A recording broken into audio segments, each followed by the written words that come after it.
As Chief Operating Officer, no 2 days ever look the same here at Dimerix. So one moment I might be reviewing budgets, briefing analysts and keeping them up to date with what's happening, helping shape our commercial strategy, either internally or with our partners.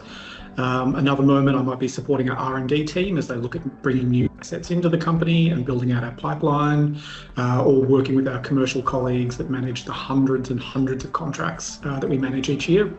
So on the best of days, really importantly, I actually also get to look at some of the new data that as it comes straight off the bench in either our clinical trials or in some of our partnerships. And those are really the exciting days where we get to balance, particularly I get to balance the internal aspects of the company as well as finding out new interesting things from our scientific endeavours. So background before joining Dimerix. So I've always been a scientist, and so I went through a standard scientific track of going through undergrad in genetics, PhD in immunology and mucosal immunology particularly, which very thankfully many of the drug development programs I've worked on since thankfully have all coalesced around the immune system, including our lead asset DMX-200. Worked as a management consultant straight out of my PhD, and then came into Dimerix many years ago in 2017 to lead some of the clinical studies that we were conducting at the time, and thankfully we've been very successful with our lead asset DMX-200, which has brought me through to where we are now as we progress this into a very late stage trial. So my role is to act as the glue, making sure our teams have what they need to succeed, and that we're also aligned with the strategic goals of our board. Chief of Staff might sound lighthearted, but at its core it's about service and helping our incredibly talented staff do their best and make sure that they can deliver what they need to. So after 8 years at Dimerix, as we've moved very quickly, there are many proud moments. Probably the day that we got positive phase 2 results in FSGS stands out. Absolutely our first big partnering deal in Europe with Advanced Pharma. Very memorable was the very nail-biting evening while we were waiting for the results of our futility analysis. And of course, the most recent licensing deal that we did with Amicus Therapeutics in the US, which is one of the largest licensing deals in Australian history. But honestly, those are really the nice commercial outputs. Some of the ones that have really hit home emotionally is when we're speaking with patients and their families, people who need new medicines for themselves or for their family members with kidney disease. And particularly talking with families with children with these diseases. It's very easy to be reminded as to exactly why we do this, with the goal of giving people longer with their existing kidneys and hopefully bring some normality back into their lives.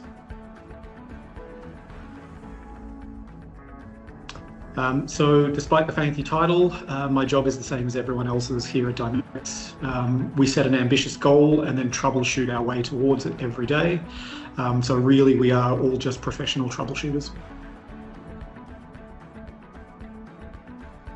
I've been making concoctions on my parents' kitchen bench since I was 3, and a curiosity about how things work and why they work naturally led me into the science. Particularly into biological science has always been something that I've had a fascination of how different animals and people work. And along the way that I realised that some of the biggest breakthroughs happen when there's stable funding for long-term ambitious programs.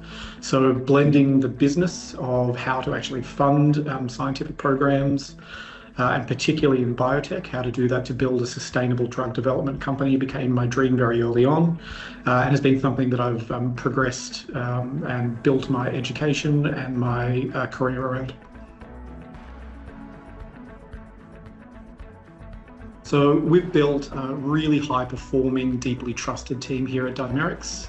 Everyone is exceptional in their own jobs, but what I admire most is how readily people pitch in on new projects. We really have a culture around collaboration and not around silos. We set a very high standard for what we want to achieve, but we're generally relaxed about how we get there. So our people have general autonomy in their roles, and that freedom really brings out their best work. We're getting closer to seeing how DMX-200 can change the outcomes for people with FSGS. And at the same time, we're exploring new programs that could reshape the treatments for other kidney diseases. So it really feels like at this moment, we're standing on the edge of a new wave of discoveries for people living with kidney disease. This is the best question that you could ever be asked. So I think I go back to Daft Punk's Harder, Better, Faster, Stronger. It's often how our days feel, where we're usually under the pump as a small team to get things out as quickly as possible and to take advantage of the benefits that we have of having a really collegial team. But also, frankly, I also just like Daft Punk.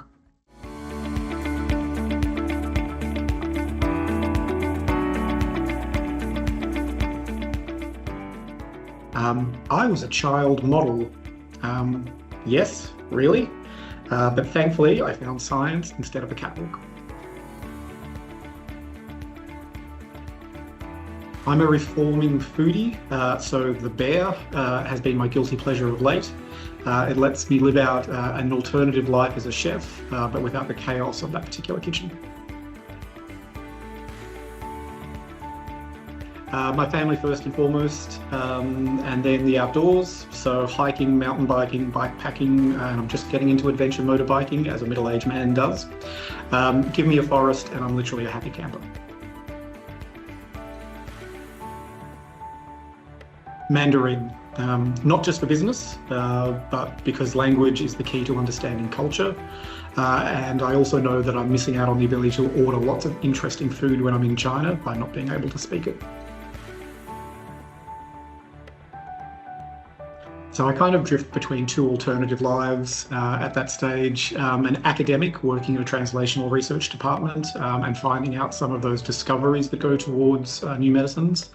But recently, as I've had more to do with bankers and making sure that the right science is also backed to build sustainable companies, I could certainly see myself also being a banker building great science. But either way, it would be about enabling ideas to become a reality. To figure out whether you're a specialist or a generalist. It's something that I share with my mentees. This question to ask yourself that specialists generally bring deep expertise and generalists bring breadth and connection. I struggle sometimes in academia, very much as a specialist world. But in industries, roles like project management and certainly my role here as Chief Operating Officer need generalists to draw on the brilliance of the specialists and pull everything together.